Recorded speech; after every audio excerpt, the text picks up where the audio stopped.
What led me to Sullivan County Community College? Since I am a business person, I was always into accounting, I was always into numbers, I liked math.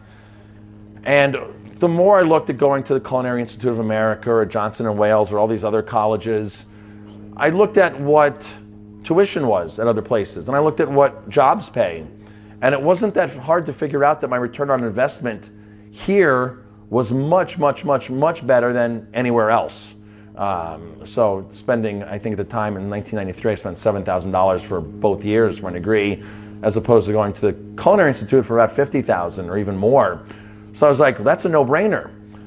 And realistically, when you walk out of here, and the bottom line is when all of you leave here, you're going to get the same job as somebody else who paid $50,000, $75,000 for a degree. You're getting the same job. You're competing for the same jobs.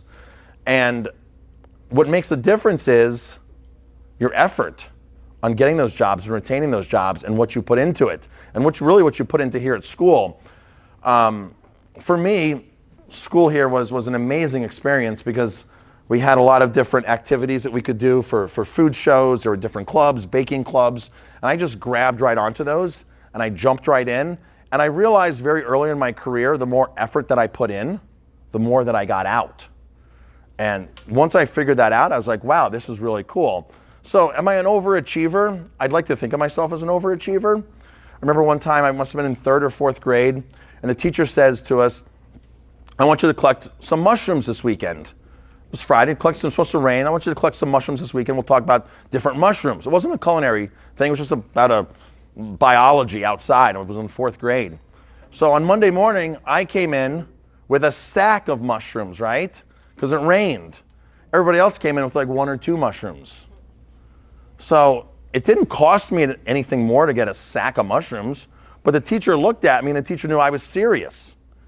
Everybody shows up with a couple mushrooms, I got a sack of mushrooms. You know the cool thing about that? Effort is free. It didn't cost me anything to do that. But now I'm getting noticed and I got attention. So I did the same thing when I was here going to school. Effort's free. The more effort I got, the more attention I got. The more the teachers, the professors, the faculty gravitated towards me, the more I gravitated towards them, the more of a personalized education I got. So when there was something to happen that was above and beyond an extra, I was the first person to get asked. So for me, this was a fantastic experience. I would not change my culinary education here for anything. But I think one thing we all need to understand is when you graduate here, you still don't know much. When you graduate anywhere, you still don't know much. It's everything that you know or need to learn is going to happen in the field. It's going to happen with repetition. It's going to happen working and working and working and working. And this is probably some of the best advice that I ever took that I can give. Never ever take a job for the money. Put the money aside. It's not about the money. There'll be a time when you have to pay bills and you got to do this and you got to do that and you're going to buy a house and a family and money's going to come as a more important part. But as a young chef apprentice, your name of the game is to learn, learn, and learn. So never take a job for the money, because when I graduated here, I had friends that were getting $15 an hour in corporations like Marriott, and I was working for $8 an hour in a restaurant where I was learning how to cook. In a corporate Marriott situation, it's totally different. Or they could have gone to McDonald's and made more money, right? They could have gone somewhere, but that's not cooking. If you want to manage a McDonald's, that's fine, and go to a McDonald's. But I think you have to align your career goals with the jobs you take. And of course, money is important. I'm not saying disregard money, but you take a job for what you're going to learn and what the job is going to teach you. I paid $7,000 to come here to school. If I could go work at a place and make $3 less an hour for 6 months, but learn a vital skill that would help me get my next job, that was worth it. I've already paid for culinary school. I've already paid that out of my pocket. Going to my next job has the same mentality. Learn something new, improve, learn, go somewhere where they're going to teach you. Go somewhere where you're going to get a skill that you don't have, or go somewhere where they can teach you things and round out. I like to work at the hotels. So I went to a place in Colorado called the Broadmoor. Broadmoor had 8 restaurants, full-scale bakery, full-scale pastry shop, and there was a French restaurant, an American restaurant, a steakhouse, all kinds of restaurants under one roof of one hotel. So for me, it was like, okay, I want to do French cuisine for 2 months. So I go work in the French restaurant for 2 months. Then I want to learn pastry. You go to the pastry shop for 2 months and work in the pastry shop. So I was going around basically in stations and stations. I was also fortunate enough to go to a place called the Greenbrier. I don't know if Chef Sonic has talked about the Greenbrier. I'm sure he has because he was there as well. The Greenbrier was an amazing place like the Broadmoor where we were able to go station to station to station and learn the whole aspect. When you go to other places, you don't have that. And for me, that was my graduate school. That was the icing on the cake.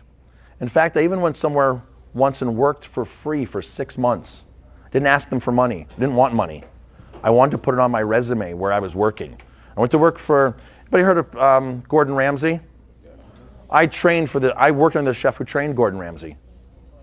Gordon Ramsay was just starting his career in his own restaurant, an aubergine, back in the mid-90s. And he had gotten his first Michelin star, was working on his second Michelin star. And I went to Pierre Kaufman, who had all 3 Michelin stars, who had trained Gordon Ramsay, who had trained Marco Pierre White.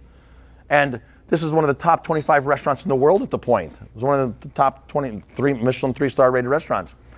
Why would he want to hire an American? Why would he want to he has people lined up to work for the guy. So I showed up and worked for free for 6 months. Talk about effort, right? Now I leave Pierre Kaufman with La Tante Claire on my resume, one of the best restaurants in the world. I go to apply for a job. They don't care what I did there. Oh, you worked for Pierre Kaufman, La Tante Claire? That was all people heard. That's all people saw. Kaufman gave me a letter of recommendation after 6 months. I cooked dinner for Princess Diana 3 weeks before she was killed. The royal family came to the restaurant all the time. That opened up so many doors for me. I came back to America in debt, right? But I went to school, I went to college in debt. Same exact debt. I worked for free. I learned an immense amount. As soon as I came back, I had job offers everywhere. I put my resume out everywhere. Now, back in the mid-90s, it's much different than today. You guys are like in this age of massive opportunity. Massive opportunity. I remember when I was in school here, I did a Google search for eggplant. Only like 1,900 searches came up in the early 90s for eggplant. You Google eggplant today, 40 million results come up in a half a second. You guys are connected to the internet. I wasn't like that when I was your age, when I was going to school here. You guys have you can communicate instantly, massive opportunities instantly. I had to work my butt off to write a resume, mail it out, follow it up with another resume, send out, make a phone call, hopefully get through to the chef. Now you just tweet the chef.